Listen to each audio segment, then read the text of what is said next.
আসসালামু আলাইকুম viewers. Viewers দেখতে পাচ্ছেন আমরা যে ইউনিটটা আজকে প্রোভাইড করব সেটা হলো স্কুটার, ফোল্ডেবল স্কুটার। যারা ইলেকট্রিক স্কুটার চাচ্ছেন তাদের জন্য বেসিক্যালি আজকে ভিডিওটি। আমরা ইউনিটটি প্রোভাইড করছি 350 ব্রাসেস motors and 36 voltage 10 ampere battery.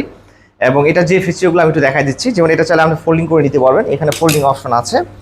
এবং এটা ওয়েট হলো অনলি 15 কিলো। সো আপনার যে কোনো জায়গায় কিন্তু ইজিলি ক্যারি করতে পারবেন। এবং সামনে পেয়ে যাচ্ছেন উইথ সাসপেনশন, যেটা আপনার উঁচু নিচু রাস্তাতে আপনাকে অনেকটা সেফটি দিবে। তাছাড়া পেয়ে যাচ্ছেন ফুল ডিজিটাল মিটার। আর এখানে তিনটা অপশন আছে, ইকো মোড এবং ডি মোড এবং তাছাড়া এস মোড।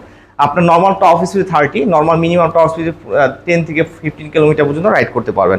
আমার হাতের লেফট সাইডে যে ব্রেকটা দেখতে পাচ্ছেন এটা হলো ডিস্ক ব্রেক। তাছাড়া ব্যাক সাইডে ইউজ করা হয়েছে ডিস্ক ব্রেক, দেখতে পাচ্ছেন আমি এটা কাছ থেকে দেখাচ্ছি। এটা হলো ডিস্ক ব্রেক ইউজ করা হয়েছে। আর এটা ম্যাক্স লোড হলো 165। সো নর্মাল 1 জন্য। আর যেটা যে কোনো বয়সে কিন্তু চাইলে রাইড করতে হবে, এটা ফুললি অটোমেটিক। সো আমি ভিউয়ার্স এটা প্রাইসটা বলে দিচ্ছি। আমরা এই ইউনিটের প্রাইস প্রোভাইড করছি অনলি 46,500 টাকা, 46,500 টাকা।